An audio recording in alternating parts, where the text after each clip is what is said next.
What's up, you guys? Sorry, my dog walking escapades ran over a little bit.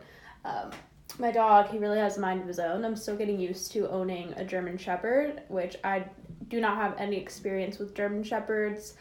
German Shepherds are quite the breed.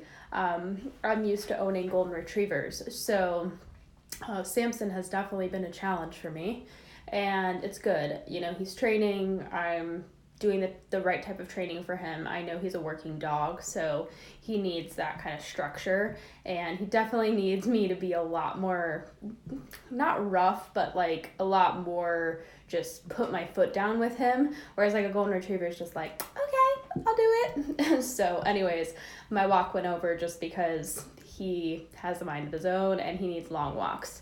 But I hope you guys are doing really good. I did not have time to put any makeup on, and dude, I have this like, it's a zit in the middle of my forehead. Well, it's not a zit anymore because I popped it. And you know when like you pop it, you try not to pop it, and then you try not to pop it, and then you pop it, and it just like turns into this like bloody mess. Yeah. So I have this like scab in the middle of my forehead. So don't mind me and my bad skin picking habits. I usually get one zit every time I get my period, and it happens like on my forehead, either here, here, here, and this was my honorary period zit. So thank you for that. Hey, Alyssa. I have a shepherd too. They're so smart but very stubborn. Yes, and he is too. So he was not trained, and he kind of just like fell into my lap, like it was a sudden thing. So I am definitely like not used to them. And he's very like, there are days where I'm just like, oh my gosh, like, oh my gosh, like he's just so much, but it's good. He's my friend. I always say, you're my best friend. Hi, Jess. I was wondering if I can take chlorophyll quickly like a shot rather than sipping on it in water. Yeah, I don't see why not. I think it's like one of those things where getting it in is way more important than how you get it in. Usually I just give it to women in like a lemonade recipe or water just because it's a little easier to get down. It does have that like really green taste to it, but I don't see a problem with just shooting it down unless it gave you like digestive symptoms. Hi, Lynn. Yeah, if you guys have questions, you guys can throw them at me. It's always like that awkward moment when we first start and there's not a lot of questions that come in, but you guys can ask whatever you guys have had on your mind this week. I hope that you guys have been feeling good for all you fully nourished students. I'm really proud of you. I know that healing is not easy. I think that it's one of those things where when we are shown on Instagram, like we think health is this, green smoothies and meditation and yoga, not really recognizing that healing is being healthy, being happy, sleeping well, having energy, not having anxiety, and it's a journey getting there, that's for sure. Favorite brand of essential oils? Yeah, I'm not a huge essential oil fan. Like, I'm not someone that's like slathering my body in oils all the time just because the phenols, and I don't really want to damage my thyroid in that way. But if I was going to use essential oils, I usually use Plant Therapy, which are not multi-level marketing company. I just get annoyed because they're just as good, but they are a lot cheaper just because things like doTERRA and Young Living are quite the markup. And they're the markup because people need to make money, the people at the top need to make money, the people beneath the people at the top need to make money, and all the way down the line, and you're the one paying for their paycheck. So unfortunately, that's kind of how they work, and I know there are a lot of people that are passionate about them, and that's awesome. I just personally would like to save my money and spend it on things that provide my body with health, which is mostly going to be my nutrition and then investing in myself. Good morning. I submitted a question in your box the other day, but if you haven't gotten to it yet, I haven't gotten to it yet, probably, so just ask it here. Have you read into Ray Peat's article on histamine in coffee? I find it so interesting because I've dealt with chronic cystitis and coffee relieves it every single time. I haven't gotten around to that article yet, or I have, but I haven't dug into it. That's very interesting. Coffee is one of those things where, it's so demonized in the health and wellness world, much like everything else, sugar, because people just don't understand physiology. And I like to reiterate this to you guys, is that it's health and wellness right now, even amongst doctors or people that have gone to medical school who have like gone social media on us, it's still kind of like this weird game of telephone where it's like dairy's bad for you, and then everyone's like dairy's bad for you, dairy's inflammatory, dairy causes cancer, like oh god, it's, you know, and then it's just like this like, and then everyone's saying like dairy's so inflammatory, you know, or nuts and seeds are good for you, and then it's like oh my gosh, nuts and seeds are great for you, nuts and seeds are awesome, and then it's like everyone's drinking nut milks and eating nuts like 5 times a day, you know. So it's similar with coffee, and coffee is one of those things that's like an adaptogen in every sense of the word. It's so incredible. It's really rich in vitamins B1 and B3, which are very important for helping with histamine. Keep in mind that we have an enzyme called DAO that breaks down histamine in the gut, and that enzyme needs magnesium. Coffee has magnesium, it needs copper, and it needs vitamin B6. But to make vitamin B6 in the gut, we do need plenty of vitamin B1 and B3. Interestingly enough, coffee has vitamin 1 and B1 and B3. So I definitely want to dig into that article. That sounds very interesting. You know, Ray Peat is one of those people that are just misunderstood because a lot of his like followers are very just not smart, or they just do things that I'm just like, oh, they like take some of what his stuff, like some things he mentions in passing, and like treat it like it's Bible.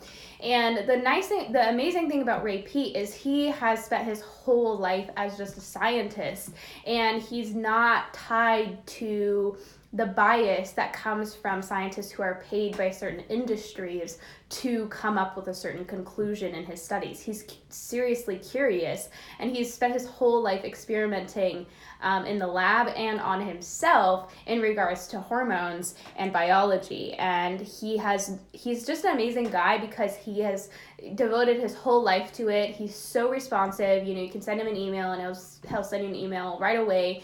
And he just cares about people. Like, he's never tried to make a profit off of his information. Like, he just shares it freely. And it's just so, you know, it's interesting because his ideas are so against what mainstream health would say, or even mainstream like health and wellness or functional medicine would say. So it's just, I really just am always impressed by his research. Will pills with grass-fed beef liver feed bad pathogens and bacteria? I'm so afraid of starting herbs for hydrogen SIBO. Will I feel worse before I feel better? A lot of times, yes, when you start herbs, you're going to feel worse before you get better. Sometimes people have such bad overgrowth that they need to continue to work on their metabolism and continue to work on their thyroid function and their liver function, and take some herbs to kind of keep bacteria at bay, or antibacterials. We can also call them antibiotics. That's what they are, whether they're herbal or conventional. And it's one of those things where sometimes keeping the bacteria at bay really does help with symptoms, but it's not going to be the thing that wipes it out. You can't kill bacteria until your digestive tract is fully functioning, your transit time is back up, your peristalsis is back up, your food is moving through the digestive tract properly and on time. But I wouldn't worry about grass-fed beef liver feeding bacteria. Keep in mind, it's all about the utilization of iron. It's not necessarily that iron is bad. It's the reduced iron that was put into our foods that a lot of us grew up on. So those are actual literal iron shavings. Our body cannot utilize iron shavings. That's toxic iron, right?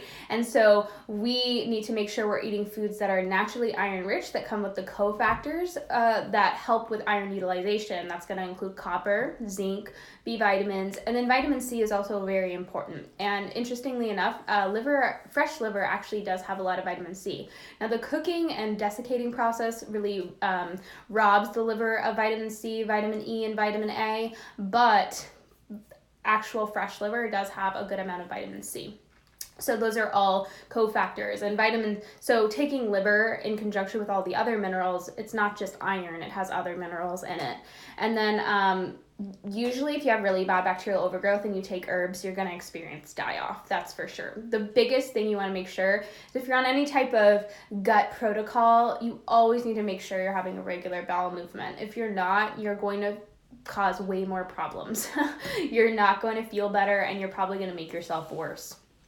I just ovulated for the first time post-birth control, and my ovaries feel swollen and uncomfortable. Thoughts? Oh, and that's really exciting. Yeah, I mean, if there's lots of inflammation in the body doesn't have what it needs to properly ovulate, or, remember the birth control pill is very interesting in how it drives inflammation. It also really shuts down proper thyroid function by shutting down progesterone. Progesterone in itself is anti-inflammatory, right? And then on top of it, we also have the depletion of nutrients, specifically vitamin E, which vitamin E actually blocks estrogen, and it's also very anti-inflammatory. And then vitamin A, vitamin C, and then all those minerals, like especially magnesium.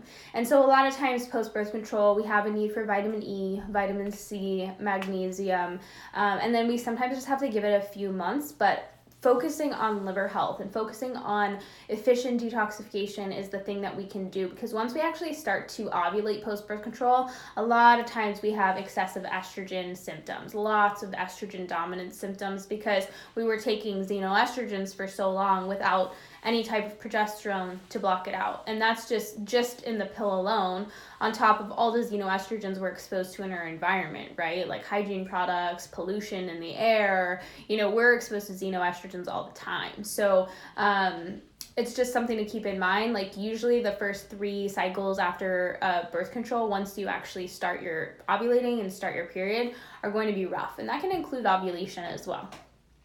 Because right before ovulation is when estrogen actually rises.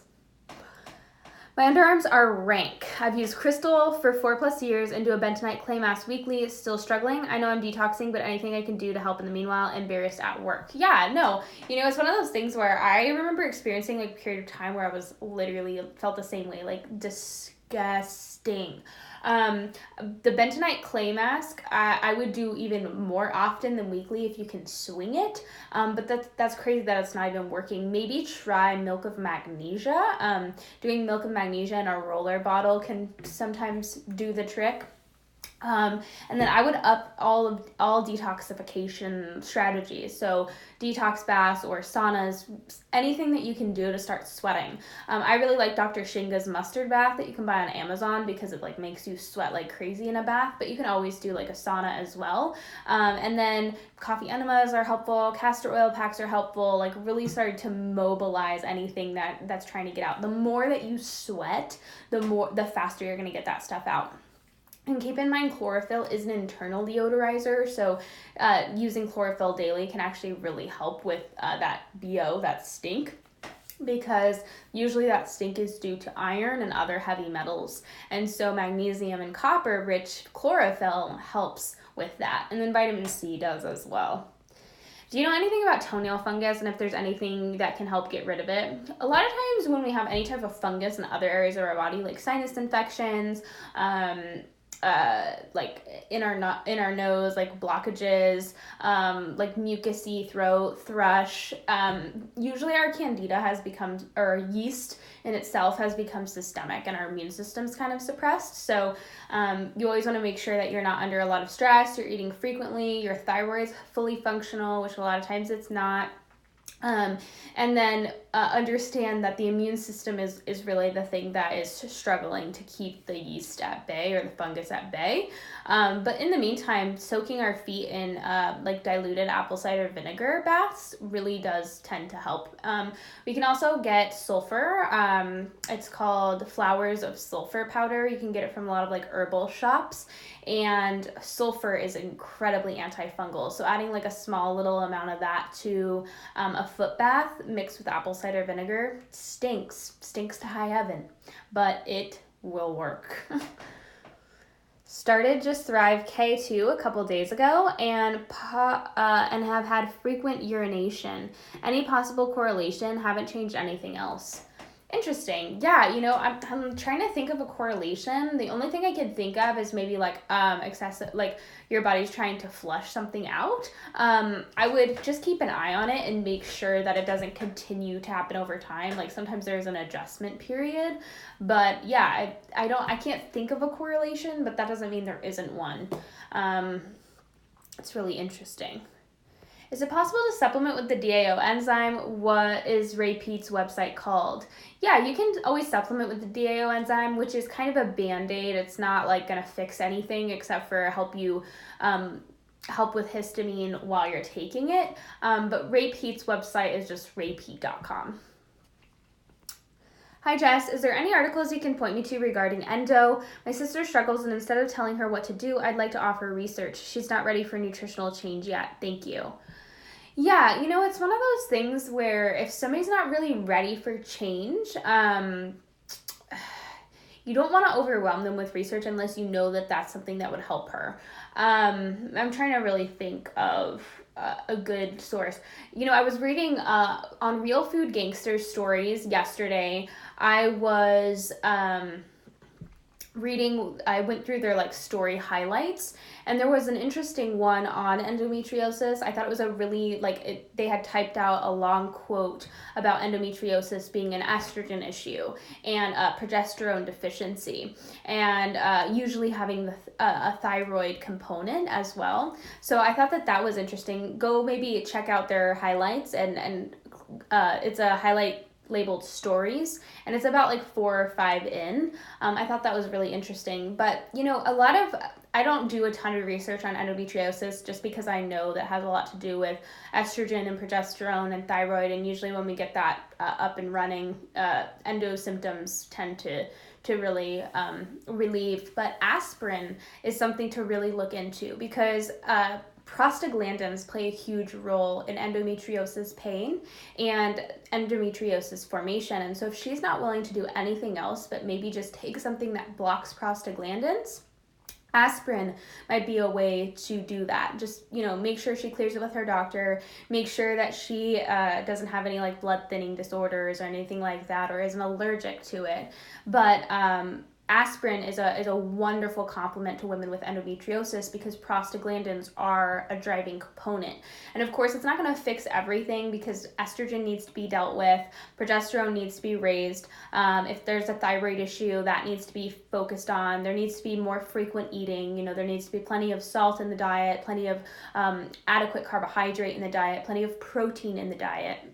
But nutritional changes are going to be the ultimate thing that help with endometriosis, and proper nutritional changes, not just I'm eating healthier, but no, more I'm eating more frequently. I'm eating protein, carb, and fat every 3 to 4 hours. I'm eating enough sugar, enough salt, enough protein. I'm eating enough saturated fats. I'm avoiding polyunsaturated fats, which are the biggest drivers of symptoms in women with endometriosis.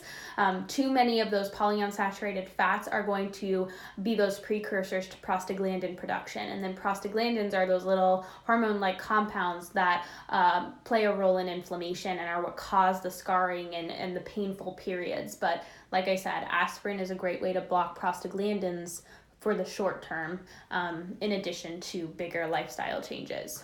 Hi. So I mentioned how collagen can increase migraines and gelatin is better. Is gelatin safer for those who struggle with migraines, and why? Thanks. It's not that collagen can, it's just some people tend to react to it. The reason for it is that the way that collagen is processed, sometimes people aren't always careful about brands. If they bring any type of protein that's processed at a high heat level, this includes whey, this includes casein, this includes collagen or gelatin, this includes just about anything. If we heat protein to a high level, natural monosodium glutamate is formed, MSG. Now that's not that there's added MSG, it's just MSG is a protein, and when we heat protein, it is a chemical reaction that happens, and there could be naturally occurring MSG. And so a lot of people aren't being careful about the collagen brand that they're buying, and so they're buying brands that have been heated really high heat, and there's natural MSG, monosodium glutamate, and that's causing digestive dysfunction, headaches for some people that are really sensitive, and acne. And so gelatin can be better for those types of people, but that's why I like Great Lakes brand. I recommend specific brands for a reason. They process their stuff very consciously, but some people that are really sensitive, there might still be traces of MSG, just naturally occurring MSG, and those people will react to it. So it's just one of those things to keep in mind. It's not that gelatin's safer for people with migraines. It just really depends. If collagen causes you migraines, then opt for gelatin instead. Anytime I deal with stress, I deal with heart palpitations and body odor. Low progesterone? Yeah, but like it can also be a magnesium issue, a potassium issue. Heart palpitations are almost always a magnesium issue. I would say 9 times out of 10 heart palps are magnesium related, but they can also be potassium related because potassium is, necessary for nerve conduction, especially the nerve conduction of the heart. So your nervous system tells your heart to beat, right? And if there's low potassium, you're going to have heart palps. And then body odor is mostly going to be like your body's, I'm wondering if it's a release of stress hormones is causing an opening up of the fat cells, right? Because when our adrenaline raises, our cortisol raises, and so our fat cells are going to open up. This is why we need to eat more under stress, or our body's going to open up fat cells under duress, and all the junk in those fat cells are released into the body, including polyunsaturated free fatty acids, iron, which a lot of times iron is the driver of body odor, and then estrogen, and other toxins. So a lot of times if we're under stress, if we're under eating, we're going to tap into those fat stores under duress, and that's what's going to be released into the bloodstream. There's going to be a lot more to detoxify. Please, some help with PMDD. PMDD can sometimes be driven by estrogen, progesterone. PMDD really does require testing. I think it's very important for someone to know where their hormones are at. And I'm not talking about like blood tests. I'm talking about like a Dutch test or a comprehensive hormone panel that's showing where you're at. Because I would say 9 times out of 10, PMDD is driven by excessive estrogen and or low progesterone. So even if you had normal progesterone and you still have excessive estrogen, you've got problems. Doesn't matter because that progesterone's not keeping that estrogen in check. And so when it comes to PMDD, it's all the same. We've got to focus on liver detoxification. We've got to focus on the nutrients needed to create enough progesterone. We've got to focus on gut health, especially because what's going on in the digestive tract is going to affect how estrogen is detoxified. Remember, we have phase 1 detoxification that happens in the first portion of the liver. We've got phase 2 detoxification that happens in the second portion of the liver. And we've got phase 3 detoxification, which happens in the gut. And so if estrogen is not going through all those 3 phases properly, you're going to have reabsorption of estrogen into the body. Excuse me. So PMDD, it's mostly detoxification, eating protein, carb, and fat every 3 to 4 hours, avoiding inflammatory foods, avoiding gut-wrecking foods, making sure we're getting plenty of vitamin C and vitamin E, making sure we're getting plenty of sleep, making sure we're getting plenty of magnesium. I mean, it's all of the recommendations that I make here includes PMDD. When we start focusing on symptoms or focusing on diseases, we're missing the point. Symptoms and disease is how our body's expressing internal imbalance. That's all. And so if we continue to focus on what do I do for PMDD or what do I do for PCOS or what do I do for thyroid issues, we're never going to heal because I think sometimes it's a self-sabotage mechanism where we just want to focus on our problems and not focus on the solutions to our problems, which always lie in our daily habits, always lie in how we're taking care of ourselves. We have to eat frequently. We have to eat nutrient dense. We have to sleep. We have to do some type of exercise, strength train, walk. We have to get sunlight. We have to. And we have to manage the stress in our life. If we don't do those things, it doesn't matter what we do. Nothing's going to work, or it's going to feel like something's working, but then it's not working, because we always have to make sure that we are focusing on the foundational things that our body needs. And that is the only way that we can slowly make progress. I have really bad leg pain after my period. Do you think it's magnesium? If yes, is magnesium glycinate good? Yeah, magnesium glycinate is one of my favorite forms of magnesium. But yeah, bad leg pain is most likely magnesium, because that period is going to deplete us of magnesium. And so even applying, if it's restless legs or leg pain, applying magnesium oil or magnesium spray directly to the legs when they hurt actually works really well. Why would methylfolate cause a racing mind? Because some people are already okay methylators and they don't need to take methyl donors. But if symptoms, a lot of times people take supplements to try to like quick fix things, and it makes it worse because the gut is the problem. And so supplements are actually irritating the gut. And so a lot of times if you see problems with supplements, then it's probably a good idea to focus on food as medicine for a while first. And magnesium is usually an okay thing to supplement, but some people can't handle any supplements at all, and they just need to work on nutrition, sleep, strength training, getting out in the sun or getting some type of red light every day, and working on lowering stress, whether that's doing therapy, going for, a massage, doing a massage on yourself, foam rolling, spending time alone, journaling, whatever it is. We really got to focus on de-stressing. But yeah, methylfolate, if it's causing a racing mind, then it's probably not doing any good. That's so interesting about the coffee and B1. Excuse me. That's so interesting about the coffee and B1 and B3 needed to make B6. Yeah, I mean, all the B vitamins work synergistically.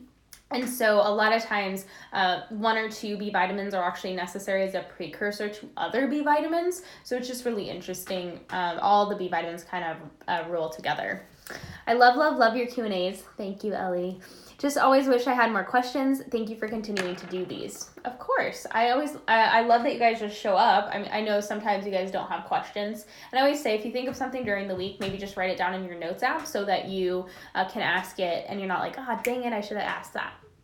When getting period, it's heavy for the first day or 2 and then completely goes to spotting and then starts up again the next week. Low progesterone. It could also be thyroid issues. That's a really weird period.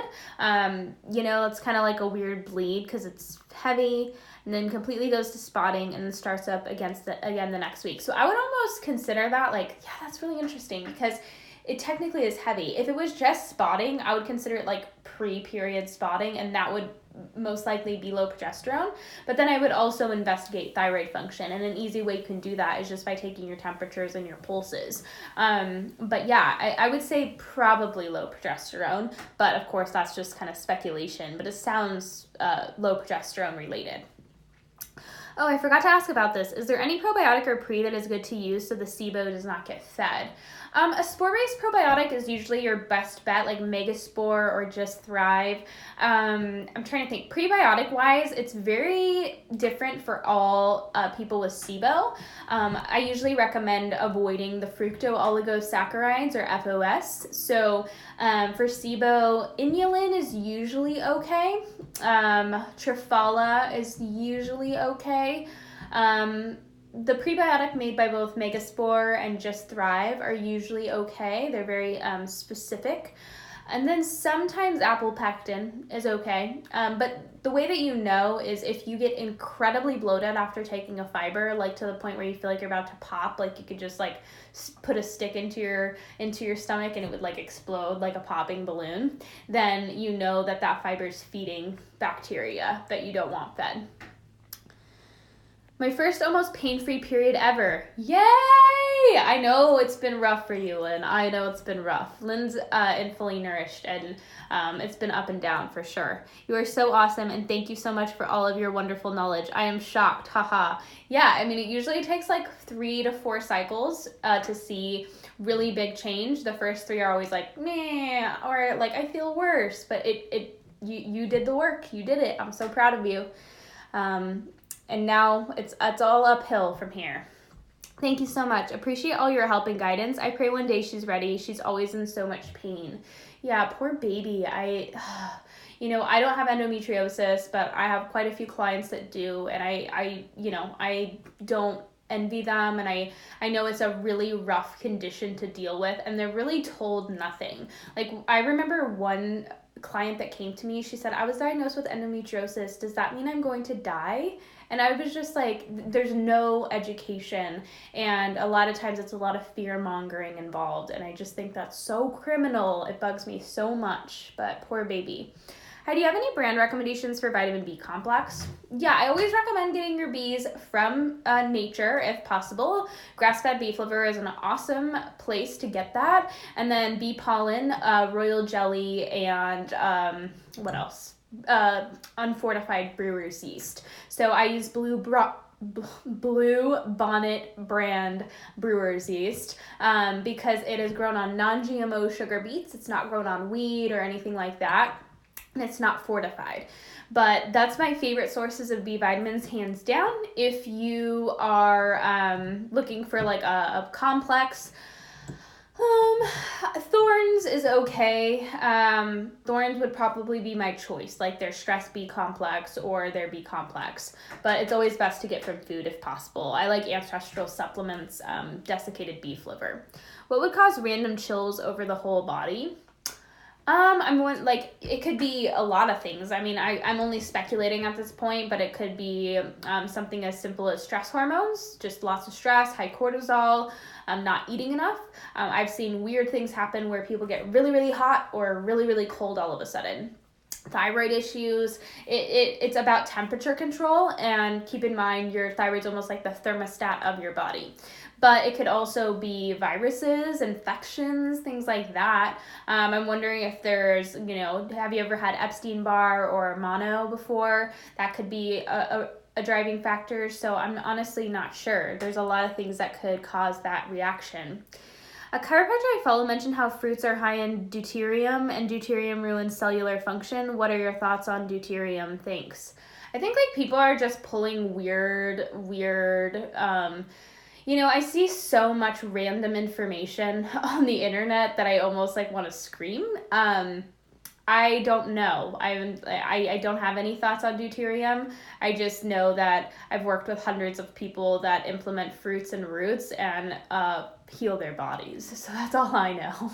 But that's just me. There's a lot of people that have fruit fear. I call it the FF, You got the fruit fear. I'm sorry for you. It's like a disease, You caught the fruit fear from someone else, and now you're spreading the fruit fear over to other people. And I feel like those people should just kind of zip their lips, but that's just me. But yeah, I don't really have a thought on deuterium. I think it's really important for us to be very cautious of who we follow on Instagram. There are so many people spreading information that is either not from facts or is coming from a state of fear.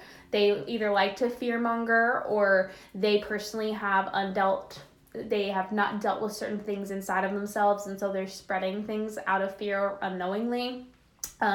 So I think it's just really important to look at kind of the themes and the way that people talk about things on Instagram. If they're not empowering you, if they're not helping you, truly helping you, and they're just making you more confused or more fearful, you really should consider just getting them out of your vicinity. And that's always said with love. I've had to go through that experience as well. But I'm very careful with who I take and glean information from nowadays, because I now know that most people, I would say 99%, don't know shit.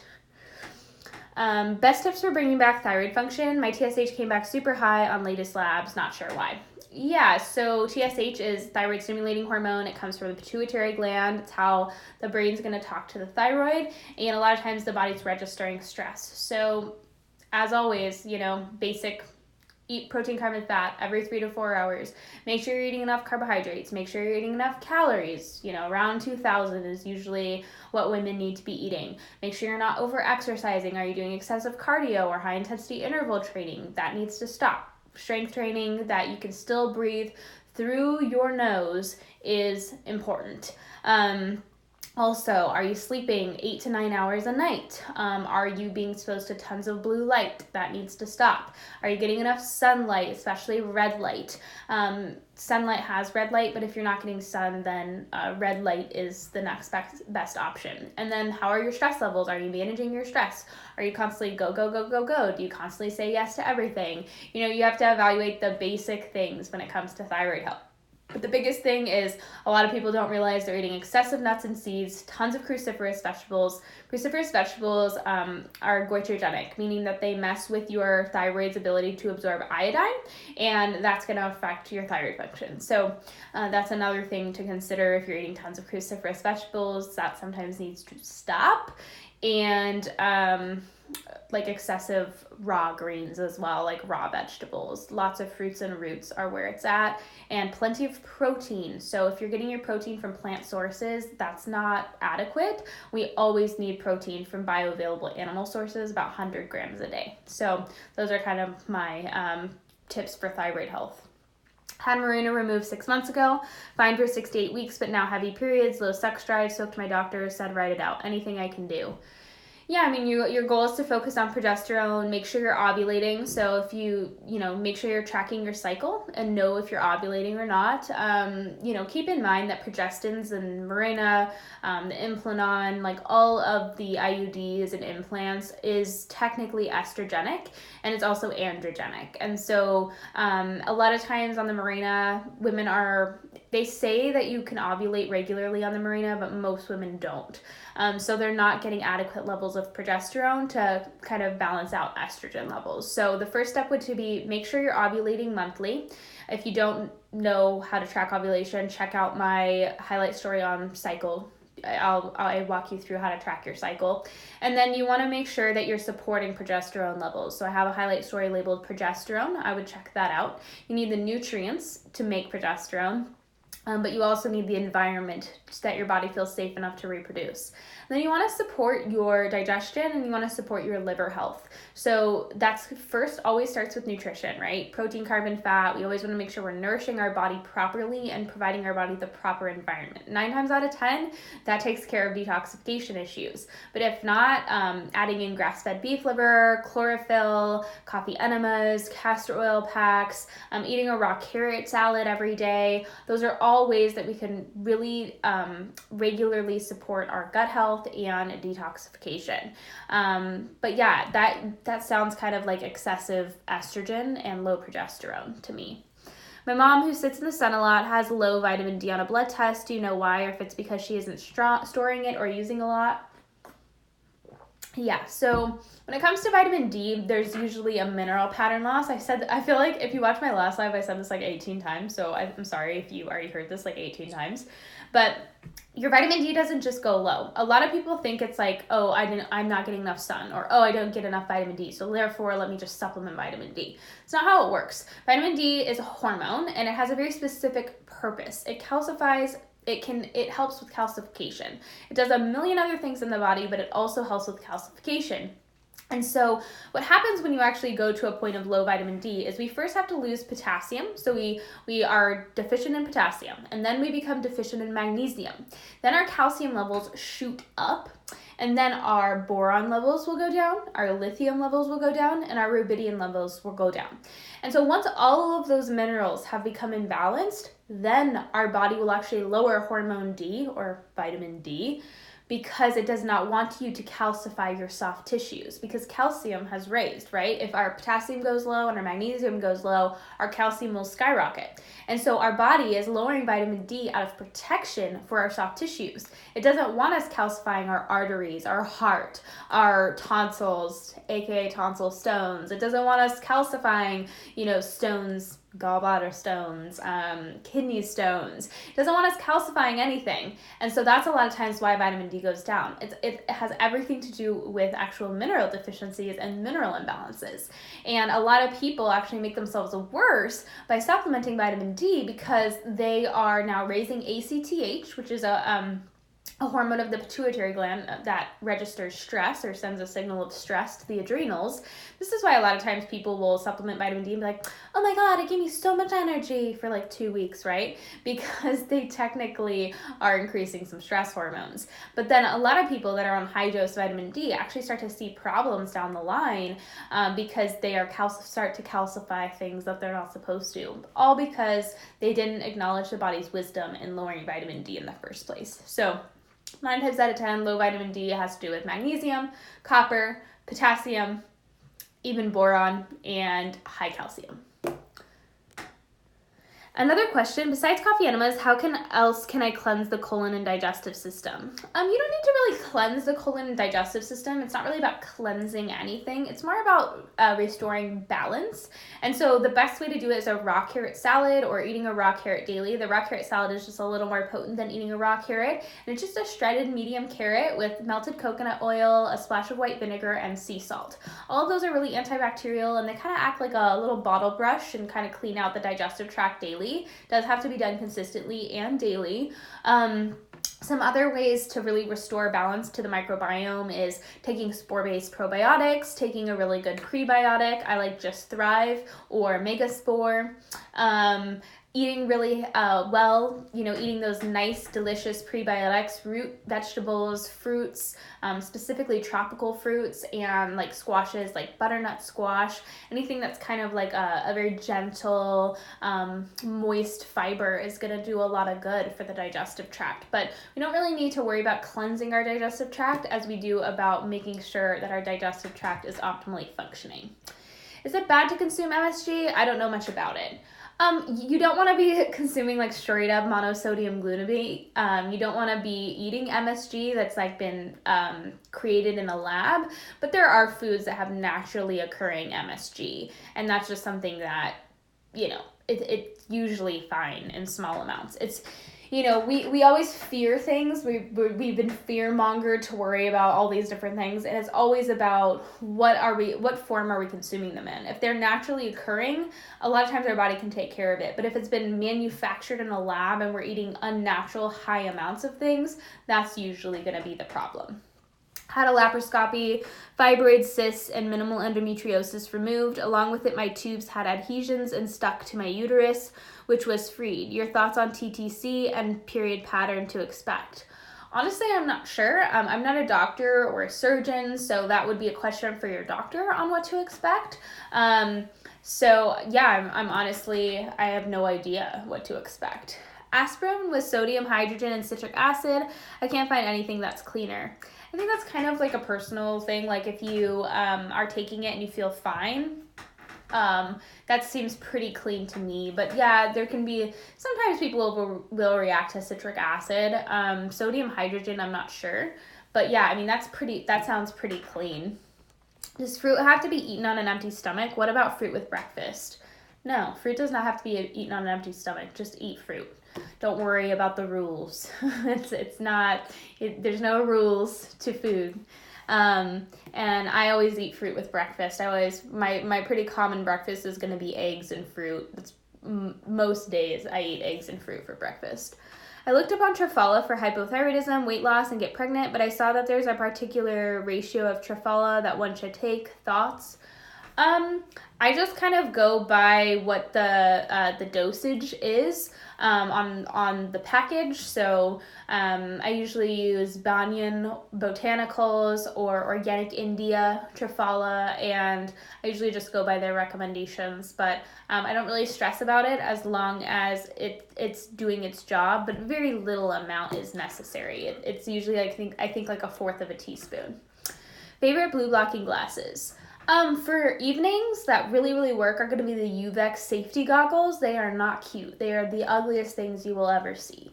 But they work exceptionally well.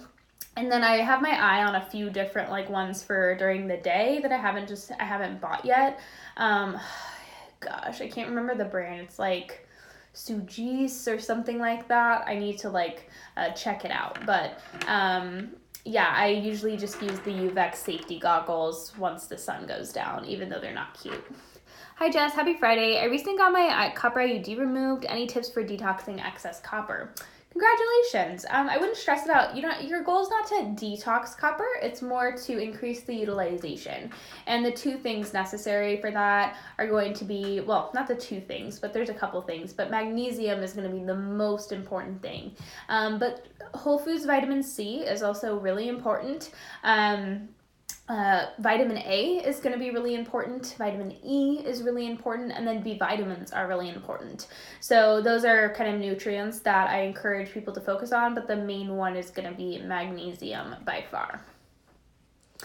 Yes, I have been Epstein virus, also have many lymph nodes in neck. Yeah. I mean, I'm wondering if that's what's causing the whole body chills. Besides chicken bone broth, what are your fave foods for healing the gut after years of stress and antibiotics? Gelatin, so actually not collagen, but gelatin, grass-fed gelatin, and you can make like a jello out of it. Tropical fruits, specifically papaya, but also like pineapple and mango, can be very, very healing. Staying away from really aggressive, rough foods like beans and grains and nuts and seeds can be really, really helpful. And then excessive raw vegetables as well are going to be really aggressive and irritating. So, stewed meats are going to be the best, like oxtail, but gelatin is very healing. What are your views on endometriosis? Endometriosis is almost always an estrogen issue.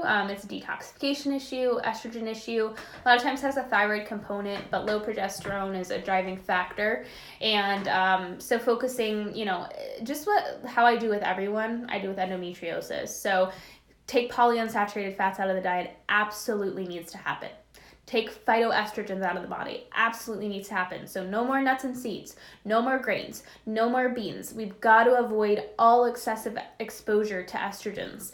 And then the polyunsaturated fat removal is so that our body can't make as many prostaglandins, because prostaglandins are a driving factor in the pain and cramping and scarring. And so I always recommend that endometriosis clients ask their doctors about aspirin, because aspirin is going to block prostaglandin production and can really help with the pain. So that's always something to consider, but of course, never take it without talking to your doctor about it, especially if you are on some type of blood thinning medication, or you have blood thinning disorders or things like that. You always want to be really careful with that. And then doing, just nutrient dense foods to lower stress. So protein, carb, and fat every 3 to 4 hours. Get that thyroid supported, liver detoxification supported by eating frequently, making sure, you're sleeping, you're getting enough sunlight, you're exercising in a conscious way, not excessively exercising, not HIIT training, not cardio, but just walking and even strength training if you can handle it. But yeah, the biggest thing is going to be getting estrogens out of the environment and out of the body, and increasing progesterone levels by giving the right nutrients, trace minerals, proteins, carbs, and blocking prostaglandin production. Is apple okay? Is apple okay for what? I'm wondering, for fiber? Yeah, usually it's okay, but some people it's not okay. Pectin can mess with SIBO for some people. I think your live cut off. Heart palpitations and body odor during stress. Oh yeah, I just pretty much said that your body is opening up fat cells under duress, so you got to make sure you're eating enough, and you got to make sure that you're able to detoxify what's coming out of the fat cells, because if we're under duress and we're not eating enough, our body will open up fat cells very quickly, and all the junk that's in the fat cells will be released into the bloodstream. Heavy period 2 days on, then turns to spotting and starts up again a week later. Yeah, I already answered that question as well. I'm wondering what happened. I just started taking vitamin E, 1500 micrograms. Is there anything I should do alongside? No, I wouldn't really stress about anything else with vitamin E. Vitamin E is really potent on its own. Oh, Swanwick. Okay, I'll have to check out Swanwick for blue blocking glasses. I'm in the market. I'm going to buy myself some for Christmas. Thoughts on how to lower Epstein-Barr virus titers after focusing on mold detoxification, supporting digestion, and methylation. Yeah, when you're struggling with a virus, you always want to focus on your body as a whole, so systemically, because viruses always take hold of an immune system that's weak. A lot of times we have iron toxicity, especially if we're really sensitive to mold or we had to go through mold detoxification. If we're sensitive to mold, we most likely have iron issues. And then, supporting detoxification and methylation. So yeah, I would really focus on thyroid health. So I would really focus on increasing the body as a whole. First thing you could start with is just taking your temperatures and pulses. Remember, a good temperature is 97.8 waking, and then increasing to about 98.6 throughout the day. And then keeping our pulses between 75 and 85. And if we're lower than that, our body is under functioning. We need to increase our calories. We got to increase our nutrients. We got to stop eating so many anti-nutrients. So I usually recommend avoiding nuts and seeds, avoiding excessive amounts of raw vegetables, excessive amounts of cruciferous vegetables, which are all going to be very anti-thyroid. And our body needs to be optimally functioning to fight off a virus. So those are things to focus on. Minerals levels are things to focus on, things like magnesium and potassium, and getting enough minerals, and then considering things like vitamin C and immune supports in that regard. But yeah, Epstein-Barr, if we can't get our viruses under control, our body is still struggling in some way, because our immune system should be able to keep viruses in check. Hey Jessica, had Hashimoto's 5 years ago, no longer on Synthroid or any meds, but worried my pregnancy will trigger my thyroid to get wacky. Any tips? I would just monitor it. I think that's important. But yeah, I wouldn't stress about it. It's just more about dealing with it as it comes and watching it and monitoring it. Do you take your temps and pulses? And I hope your doctor would authorize like a full thyroid panel once in a while you're pregnant, just so you can keep an eye on it. But yeah, I mean, if you're not on any meds and you had Hashimoto's, the best thing you can do is just monitor it and take care of yourself. No need to worry about it.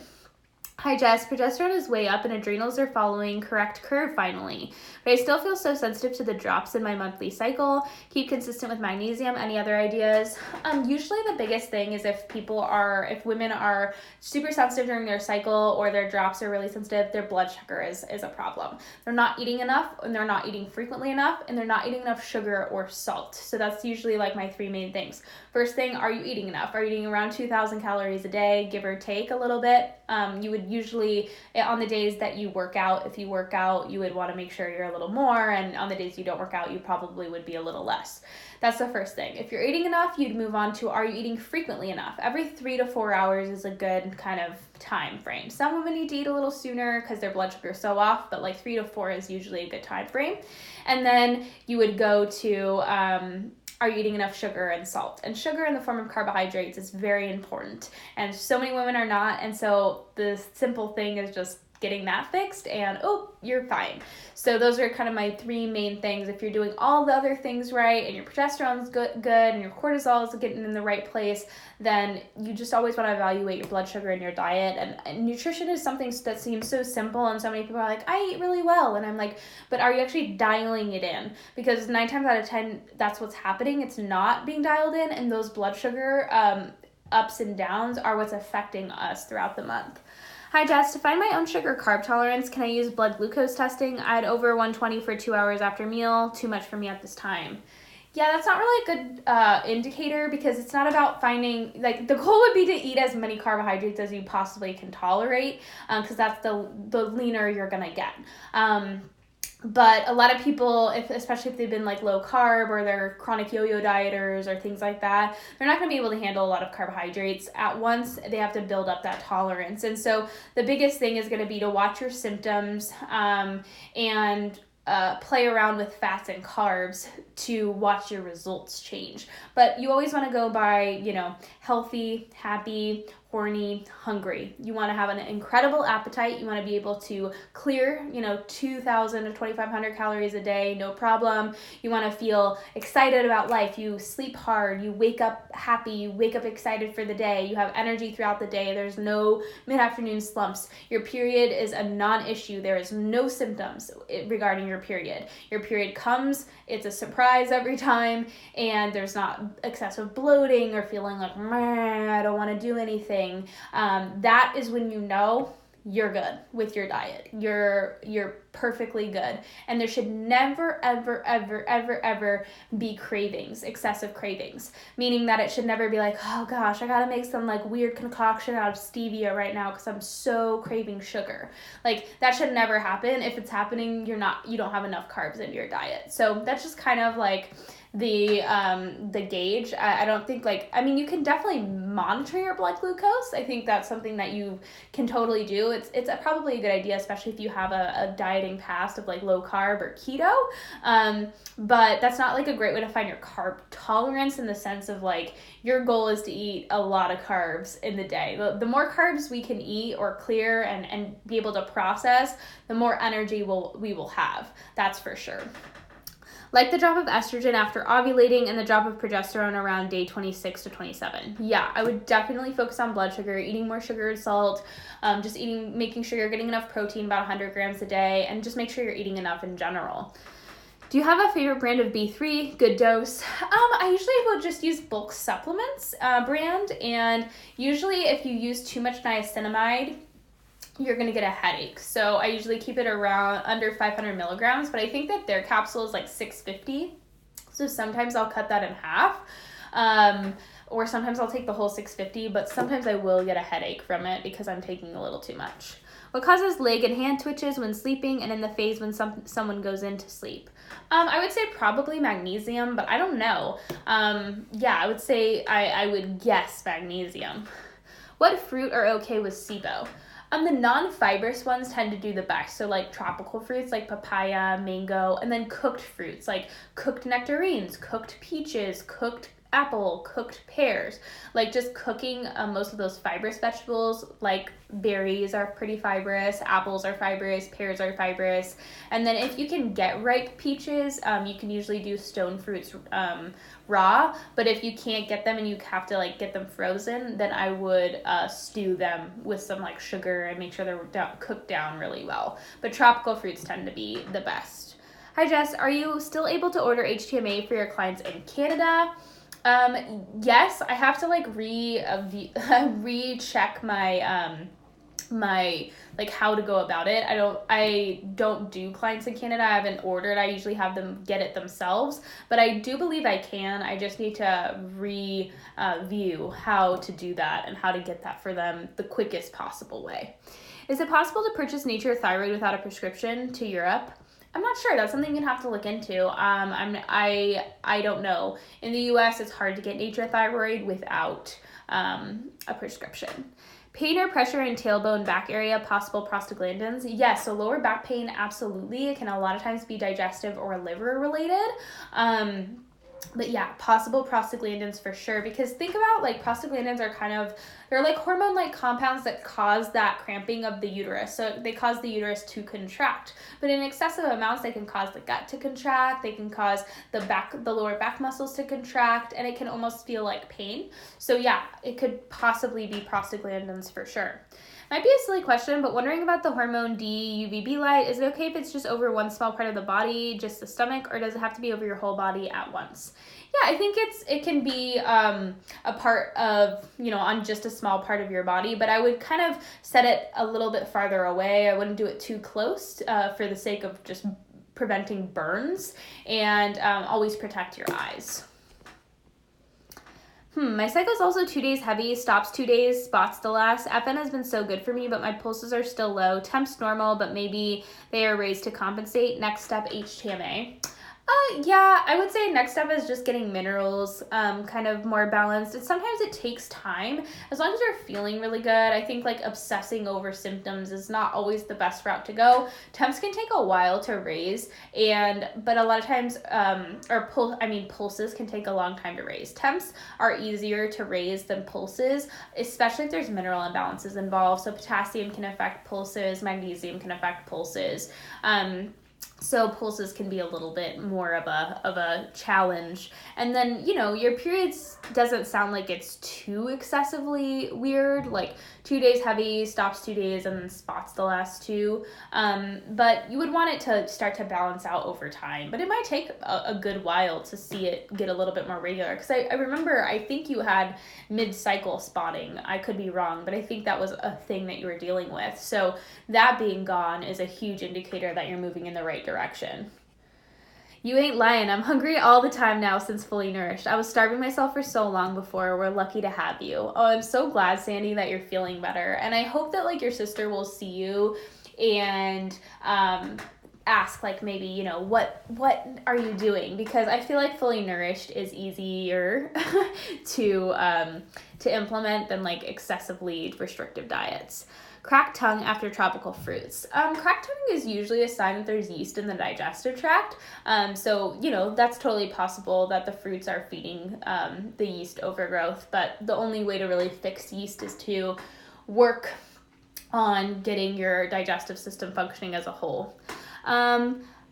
Past chillaxed paleo keto, asking never restriction person, but thought just on the passive healing. Labs for A1C 6.0 makes me pre-diabetic. Was at 4.3 fasting insulin. I feel 80% well, honestly. Yeah, I wouldn't stress about it. Then just kind of monitor your blood glucose. But yeah, usually like a relaxed high-fat diet or even a high-fat diet in general will make us pretty insulin resistant. Can organic dried fruits be incorporated, or does that make them more stressful on our body? Yeah, I do dried fruits all the time. I think it's a great way to get fruits in the wintertime when it's so hard to get like really good fresh fruit. I haven't done a temp and pull stories yet. I think I'm going to save it for my first YouTube video. Okay, last question, and then Instagram's going to be cutting me off. Sorry, you guys. Does the raw carrot salad have to be organic carrot? I've been avoiding carrots for so long because I was told they're inflammatory. That's funny. Try to, if you can get them organic, that's great. But if not, I wouldn't stress about it too much. Just make sure you peel it. All right, you guys, I love you. Thank you so much for joining me. I'm sorry that I couldn't get to everyone's question, but save it for Wednesday. And I hope you guys have a really good weekend if I don't see you on stories.